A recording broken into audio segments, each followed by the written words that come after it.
When somebody say I have a problem, somebody say, I beg go. Everybody have problem. Me, I don't want to come and be carrying somebody's trouble on my head. Hello everyone. Welcome to another video. So I've been practicing some things and I figured I should share them with you guys, as you can see by the title. So the first thing I'm practicing and I'm learning, my husband said this one is me, number one. I'm learning to be present. To be present, like if someone is having a meaningful conversation with me, this girl got to put that phone down and listen to the person. My husband said that is me. You know, most of the times I'm always busy working, and then somebody brings a conversation that is very important to them and they need my advice or they need me to listen or to help in some way or the other. 90% of the time my head is buried in my phone. Sometimes I even go smiling to my phone or maybe quarreling, and then I say, oh sorry, what did you say? And it pisses everybody off, and I'm like, okay, I'm so sorry, okay, let me try to drop this phone. And as soon as I drop the phone, I have calls and I'm like, okay, can you give me 1 minute, let me take this call. But now I have decided that let me learn. I am learning this thing like babies learn how to walk, that if someone is talking to me, especially my husband, I will drop my phone and I will focus on him, and then I'm looking into his eyes and he's talking and I'm nodding. Okay, yes, I get that. Okay, pause. What do you mean by this? So that he will know that, okay, I'm here, I'm talking to you. And then my son, hi mom, hi, can you do this? And I'm like, He'll say, mommy, talk, open your mouth. And I'll say, okay, what do you want? Can you just go please? And I said, no, this is not good, this is not healthy. I need to be present, and I know that someone somewhere might be like me. So I said, let me share this thing so that I will awaken some things in some other mommies, some other busy people like me. It is good to be present. It is good to just drop everything and have a meaningful conversation with your friend, your spouse, your colleague. Even if it's on the bus, you meet someone, you never can tell where God will bring your divine connection. So that is very important. And then number two is something I've been doing over the years. As a matter of fact, it is a tradition in my home. Myself and my husband, we are always doing this, but I still want to improve it, to express gratitude. Being grateful, it is something that is very, very important. You can do it on a regular basis. You can be grateful for the little things people do to you, even your workers, even your employees. When they render the services, when they do their work, you say thank you. This shows them that they are important, they are doing the right thing, they are being valued. And it gives some kind of ginger, motivation to people when you make them feel important, when you appreciate them, even children. When my son does something, I'm like, oh, thank you, sweetheart. He's like, thank you, welcome, mommy. I'm a superstar. He will even add salt and sugar to the one I said. So it's very, very good to be grateful. Gratitude is a very good thing. Even God that created us, He loves when you say, thank you, God. Thank you, Jesus, for helping me, for doing this thing. It is something that makes God happy.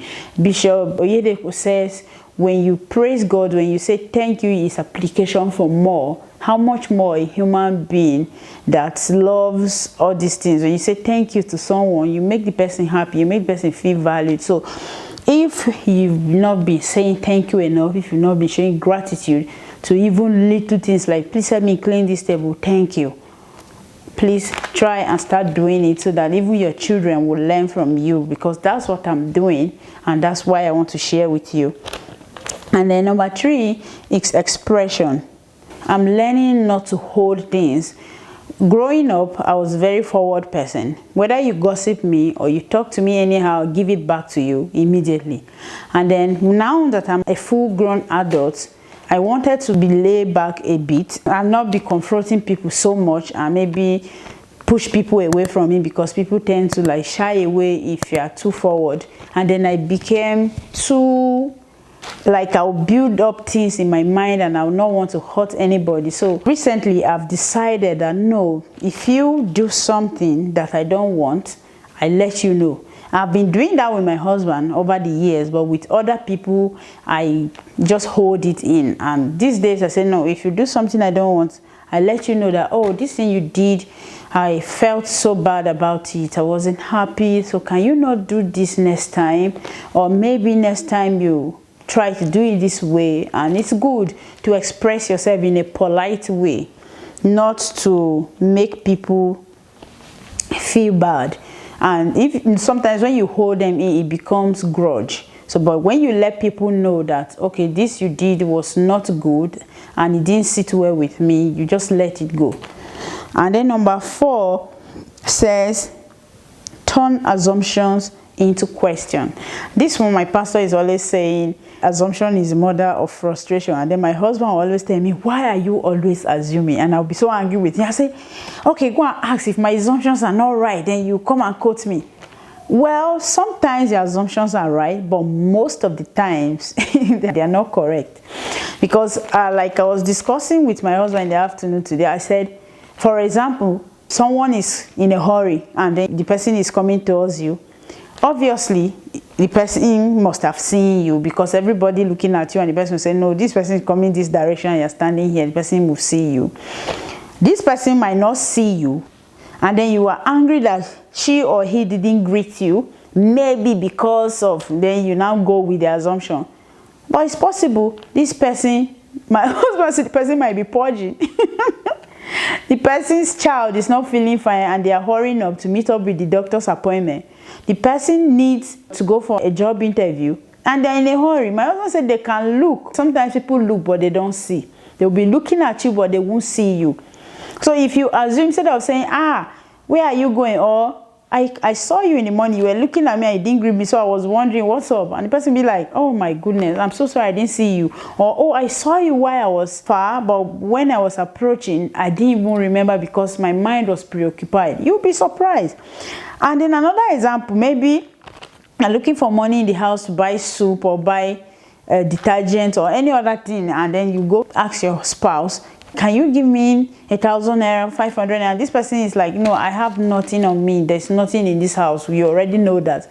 And then maybe 2 days later, you're washing his or her clothes, and then you found 2,000 naira in the pocket, and you're like, oh, you even have money, and you don't want to give me. That is wickedness. No problem. And then you assume you are angry. But imagine you taking this money to this person and saying, I asked you for money a few days back or 2 hours ago, and you say there's no money in this house. How come you have 5,000 naira in your purse and I needed just 500? And the person will be like, oh my goodness, I can't remember having this money. I don't even know where this money came from. Or, oh, that's not my money. It's money for contribution. But if I had known the money is there, I would have given you so that I'll feel it back later. I didn't even know. Oh, thank you for finding it. Can you use it now? You know, but if in your mind you're like, there's no way he will say he forgot this money, then you are just assuming, and then you are frustrated, you are angry. Sometimes the person you're angry with doesn't even know this person is angry. And then number 5 says listen. That one applies to me as well. Because sometimes what a person really needs is just to be heard.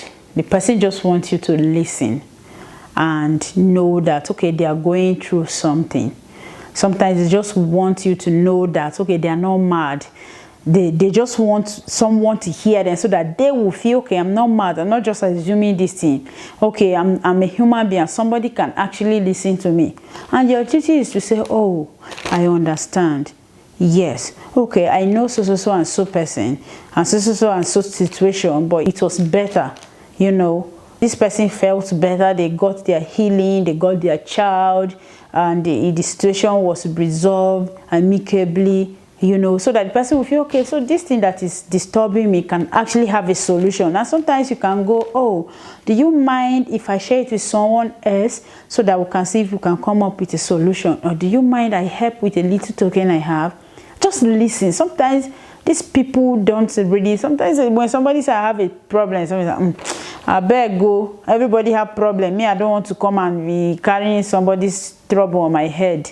Every time problems. But most of the time, sef, it's not about money. It's just about having the companions. Let somebody hear me out. So it is good to give people attention, even if it's on the road. And you find sometimes people are skeptical these days to just talk to strangers because the world is somehow not good. But me, if it's in a vehicle, I find someone, I just try to have a conversation with people. You never can tell where God will give you a good arrangement for something. And it is good to listen to people, especially your family members, your friends, your colleagues, your children.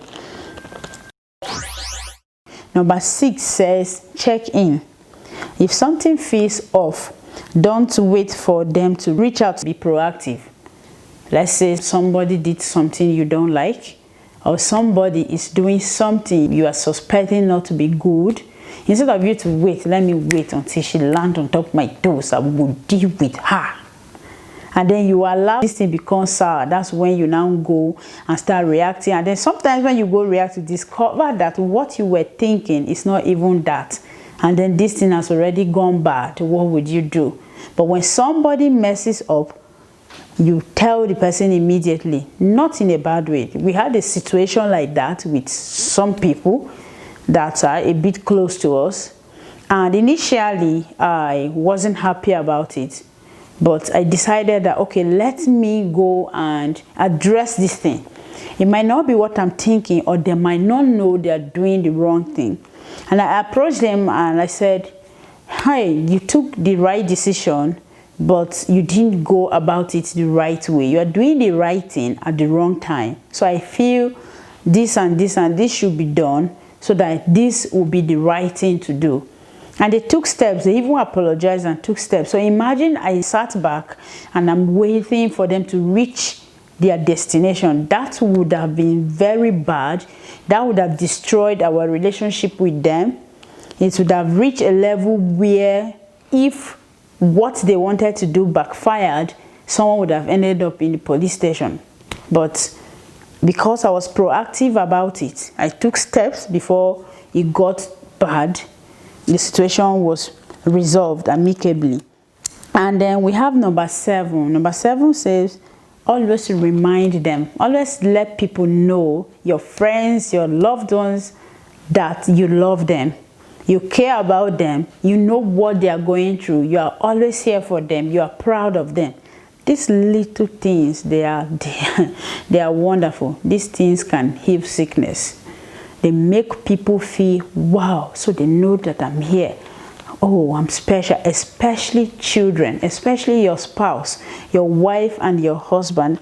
So these are the things I'm doing to improve myself, and I wanted to share them with you guys so that someone here might take 1 or 2 things from there. So please don't forget to subscribe if you are new here, and turn on post notifications so that anytime I post a video like this, it will notify you. And do not forget to comment if you have anything to add here or say here. Thank you for watching this video. I'll see you again in my next video. Bye.